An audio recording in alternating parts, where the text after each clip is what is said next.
Well, hello there, tankers of the Blitz universe. I'm Flossie, and I am currently very sick.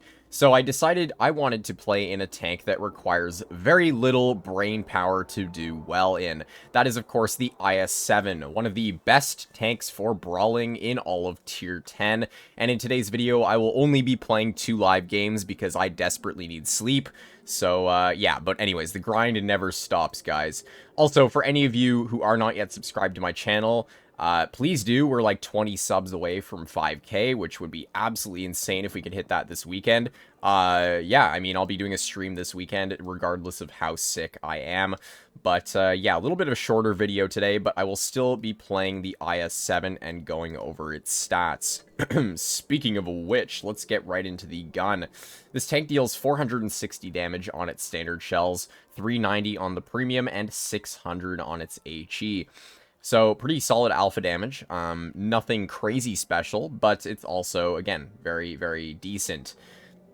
The gun depression is 6 degrees, which for this sort of tank is not terrible, but it's not all that great either. You're going to struggle on some maps to actually fight certain opponents, especially if they are sitting hull down, so be careful about what kind of situations you put yourself in. In terms of the pen, while this tank kind of has mid-pen for a tier 10 heavy, it only has 275 standard, which is normal, but it only has 336 on its premium APCR, which actually got buffed from what it used to be. So this tank has more pen than what it used to have, but before, yeah, it was just basically trash. Now it's okay, it's usable, and it has 73 HE pen. In terms of the accuracy this gun has, well, it has 4.5 seconds of aiming time with a dispersion of 0.371. I am using V-stabs to get that aim time a little bit to get it down a little bit, but overall the gun is extremely troll on this thing. You are basically relying on RNG to help you out when it comes to hitting your shots, and the DPM of 2403 is not exactly all that great either, but the mobility on this tank is actually pretty solid for what it is. This tank does have a lot of armor, which I'll break into a little bit later, but as of right now, you can see here, the tank goes 42 forward and 15 in reverse. Now, next update that will change, so I might have to redo this video later on, but as of right now, its mobility is quite solid. It's powered away to 16, so you're going to be a little bit sluggish getting up to that top speed, but once you do hit it, it's pretty good at staying there. Now, one thing about the gun that I forgot to mention, this thing has tungsten shells, which is a kind of a new addition to the tank. Well, new-ish. It was added in the last tier 10 rebalance, and it makes this thing absolutely insane. You can get your DPM up, obviously, while using tungsten and adrenaline, although technically you don't really need to use adrenaline on this thing because the reload is already pretty long, so you're only going to get about 1 shell out with adrenaline. You're not going to be able to get any more out than that. But anyways, let's get into our 3 or 2 live battles. I almost said 3 when I'm like, oh, I only want to play 2 in this video. Yeah, so let's see what we can do on mines. Now, speaking of the armor profile, this tank has insane turret armor. It's very, very difficult for pretty much everyone to pen you in the turret. The only real weak spots are right beside your gun. There's 2 little cheeks that are beside the gun mantlet that you can pen if you have, like, tank destroyer levels of pen. The upper plate is very, very strong, and you need gold pen to pen it. And it also has a pike nose, which means that if you're facing your opponent's front on, that is how your armor is going to be most effective. If you start getting into angling, then it's going to be easier for people to pen you. So try and keep your tank facing the opponents at all times. You can see right there, tungsten shells dealing 540 damage to that poor E6. And this STRV is probably going to get picked up, especially if he decides to pull forward, which, yeah, he unfortunately does. Yeah. Another thing about the armor profile is its side armor is insanely troll. It's basically all spaced armor, and there are so many different angles going on that if you try to shoot at its side, chances are you have about a 60-40 chance of penning it. It depends really, again, the angles you're shooting it from, and also where you do shoot it. There's a little red bar that's kind of in the middle of the side armor, which is basically all spaced. So if you hit that, there's no chance you're going through it. It doesn't matter if you're fully side on, it's going to bounce. So yeah, it doesn't matter how skilled you are, chances are you have bounced IS-7s for literally no reason in many different situations. So you do have to really be careful when you're fighting this tank, like how you choose to shoot it. You can see here, I'm playing super aggressive. I really just want to push on this E6 and kind of get him nuked. Oh boy. Wow, that's the 777 gone for you. Unfortunately, he gets full health racked. Yeah, I mean, I'm not really going to push up any more than that. But this tank is insanely good at brawling. If you do face hug in this tank, you can effectively gun block your opponents, as well as use its troll frontal armor by wiggling back and forth to deflect shells. And you can see there, the Sheridan just randomly bounced off of my, my side armor there, and we actually snapped that shell right into him. The thing with this tank is because it's a Russian gun, you almost want to snap more shells in it than actually shoot fully aimed in. For whatever reason, Russian guns love to just hit bullcrap shots, but then when you fully aim them in, they like miss every time. It's a really weird phenomenon with Russian tanks. But anyways, we do have map control on this enemy team here, even though we are down a tank. We are in the better position here. And I'm basically trying to see if that Sheridan does shoot me. Okay, he does bounce. Unfortunately, I didn't get my shell out in time. But we do see the 62A in the back there, so hopefully I can get a shell into him. There we go, 457 roll into that guy. I'm going to pop my adrenaline here. Hopefully I can pick up the kill on this guy before he's able to back into cover. Oh, actually, I don't even need to. My teammate does. That's excellent stuff right there. This game has not really been about brawling. I kind of want, or hope, I get the next battle on a town side map so I can really just brawl with other heavies and kind of YOLO in this thing. Because this thing is just so good at soaking up shells. And it's really, really tricky to kill this thing. It doesn't really matter how skilled you are when you're facing this. It's going to be a super annoying tank regardless to try to deal with. So, anyways, again, I'm just sort of sitting here. There's only 3 of us left, so I can't really afford to just YOLO this E6 here until the 183 is dead, at least. Because that guy can still nuke me like crazy. And although this thing has spaced armor on the sides, there is still a small bar at the very top of its engine deck that you can, in fact, HE with tanks like the 183 or Hesh them. So, let's see if this Sheridan gets spotted. Really hoping he does. Maybe our WZ is going to... Oh, hello. Wow, we were hitting some nice shots this game. I don't really know what else to say. The E6 does pen me back, but it doesn't really matter. Like, oh no, I lost a little bit of HP here. Let's see, though. Yeah, I really just need this 183 to die so I can just full send this E6. Because I'm not really scared of him, but I am scared of what's behind him. So...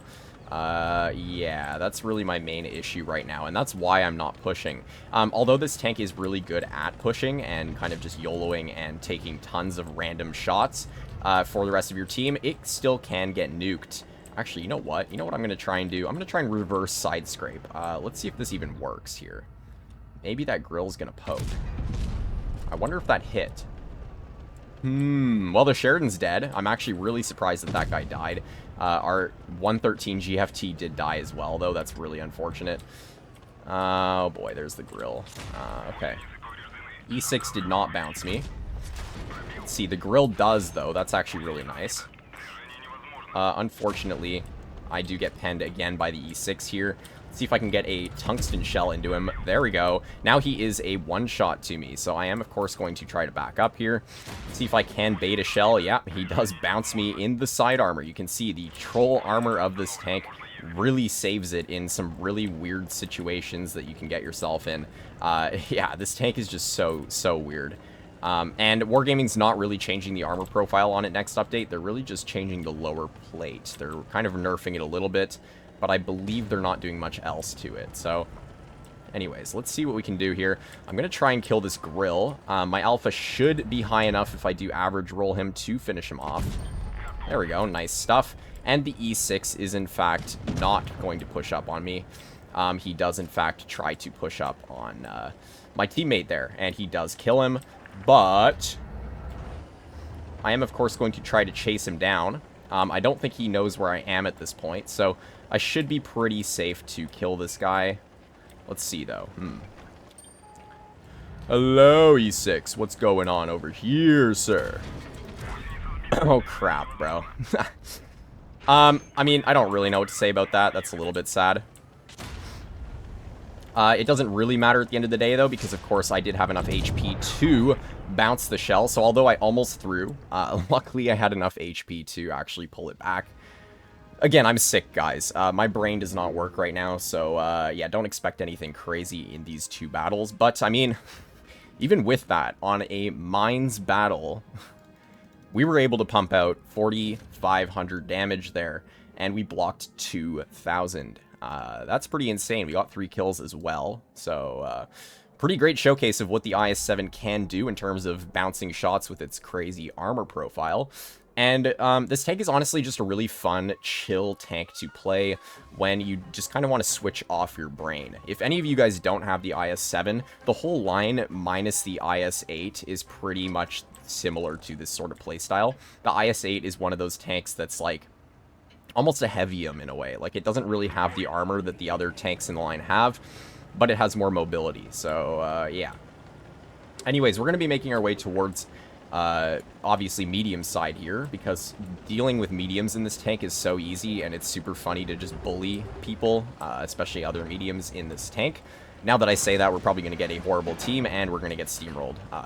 Predictions, let's see what happens. But, yeah, so game number 2 out of 2. Again, I'm not playing 3 live games this video because, of course, I am very sick, like I said. So, yeah, subscribe for that.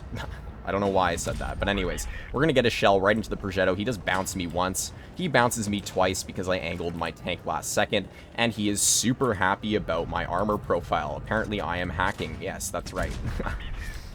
Even though we didn't pen the HE, we still dealt 300 damage to that guy. And now the 4005 has decided he wants to full send in one of the squishiest tanks in the entire game. I don't really know what that play was. Apparently I'm getting reported for literally gaming on that Progetto, but okay, thank you, bro. Incredible stuff there, bro. Anyways, let's make my way up towards this Leo 1 over here. I'm expecting him to have ran away at this point, because who wants to really face a full health IS-7 when you're in a squishy paper tank like the Leo? Oh, hello. There's the 260. He does bounce me once. Okay, that's cool. He is going to have the reload on me, though, and I do have to be careful of this Leopard here. So, what I'm going to do is I'm really just going to try and focus out this Leopard here. Let's see if I can. Ah, bruh.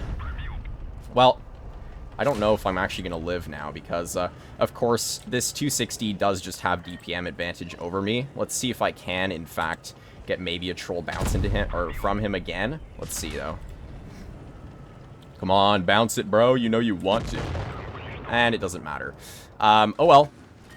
Apparently my team just, I guess didn't really want to help me. Honestly, I assisted 2,500 damage. I have no idea what these two players are doing. One of them's AFK, and the rest of my team decided to go heavy side for some reason. Oh well.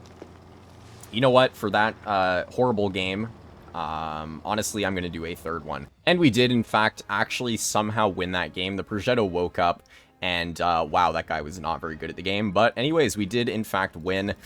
Even with my crazy YOLO play, we still somehow assisted almost 3,000 damage and still dealt 2,500. You know what? Just for that horrible second battle, I am going to get into game number 3. I know I said I was only going to do 2, but I feel like ending it off on a sad death is not really how I should leave it off for the video. So let's get into game number 3 on Castilla here. And this is another kind of awful map for this tank, simply because you have to pretty much go med side if you, especially with a team lineup like this. They have an STB, 260, Progetto.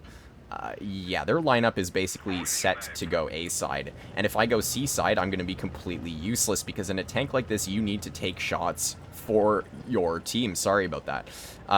So yeah, going C side for me would be completely useless, but going A side means that my gun depression is going to really struggle on this sort of map here, especially if I go up. So I might just sit near A cap if I can help it. This is the worst spawn out of the two for sitting on A side, and what the heck is going on here? I literally thought their team was going to be going A side. Apparently not. Apparently they just decided, nah, let's not go A. even though we're in such a mobile bunch of tanks. Oh well. Let's see what we can do, though. I'm going to rush this Progetto, hopefully. Hopefully he doesn't have that 183 sitting behind him. Honestly, on a map like Castilla, though, I would not be surprised if that 183 is just kind of camping on the ridge, like all TD players do. So I'm going to have to be a little bit careful. I am still going to rush for this Progetto, unless I do spot the 183 first. Okay, there he is. I don't really think the 183 is able to see me if I do push over. I mean, you can see the power to weight on this tank is not really helping me get up this hill very quick, but it is what it is. Let's see if we can pen this 260. That thing also has troll side armor, but wow, I don't even know where that penned him. But okay, I'll take it. Thank you very much, game. Get a nice roll into that player as well. We do have the T30 off to on our front here. Let's get another nice roll right into his tank. He does miss our 907, which I believe that's the player he was shooting at. But there we go. Shell into the T30. Let's see if I can hatch him. Come on. RNG. Oh, yes. Look at that. Every time I say RNG, it clearly works for me. Oh, yeah. Well, there we go. The T30 is now a one-shot. I'm not really scared of him anymore. So what I'm going to do is I'm going to move up, and we do see... Okay, well, there's the gun accuracy I was expecting. Thank you. The game's like, nah, you had too many lucky shots. Let's just ruin your ability to pen that next one. At least the T30's dead. That's very good. Let's see if I can just snap one in. I mean, again, you can see what I was talking about the first game. It seems like snapping your shells in this tank just works more of the time, which is really, really odd. But it is what it is. Let's see here. Can I pick up the kill on this guy? Yes, I can. Excellent stuff. This is looking like a much better battle than the second one. Not the first one, the second one. And the 260 is in C-cap. Hopefully our M60 can pick up the clear on him.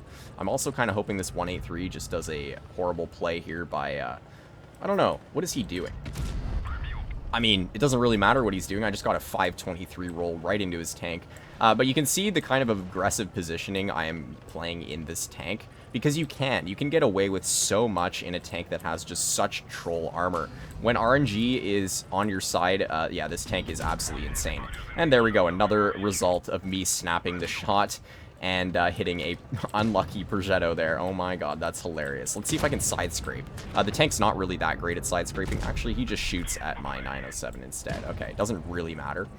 Unfortunately, my shell does not pen the 183. It just hits him in the track and tracks him. But this chieftain is making a really weird poke, and he somehow misses that shell as well.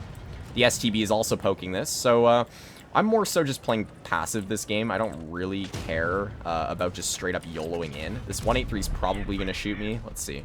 Oh, you know what? He actually didn't. Okay. We're at 4,000 damage, though, somehow. This tank weirdly can get out tons of damage really easily. I think it's partially just because you can play so aggressive in it. Also, you can see there, like, bro, even the 183 just got trolled by his gun and bounced my track. Now, there's only 3 opponents left. I'm not really scared of any of them. Like, the Progetto's at, like, no health. This STB is AFK. I probably should have aimed that in more. But oh well, I still get a nice 300 damage ram into him. This guy's just AFK. I mean, bruh, what else is there to say? Man is free damage. Let's see if I can ram kill this guy. Oh yeah, look at that. Beautiful. 183 bounces me again. Again, you can see, just wiggle the tank around and you'll get tons of bounces for literally no reason. We've already blocked 3k this game. I think that really just showcases this tank's ability to do insane things. And there we go, we get the kill into the 183 there. And all that's left is this really sad, angry Progetto, who I'm going to kill off in just a moment here. Or my team will. There we go. Bro's malding, and I kind of understand why. I just literally destroyed their whole team, and that's that. That's the IS-7 for you. I'm so glad I chose this tank to do a review on for when I am missing all of my brain cells. We dealt 5,400 damage, blocked 3,000, and basically damaged all 7 tanks and got 3 kills. I don't know what else there is to say about that. That is just insane. That's the IS-7 for you. A fantastic tank. That it's very easy to play this thing. So if you don't have this and you are newer to the game, I highly recommend you guys pick this thing up. It's super, super fun to play. And anyways, for any of you out there, like I said earlier in the video, who are not yet subscribed to my channel, we're almost at 5k, so please do so, as it's a fantastic way to support my channel, as well as stay up to date when I post videos almost daily. And with that, I will see you all in the next video. Bye-bye.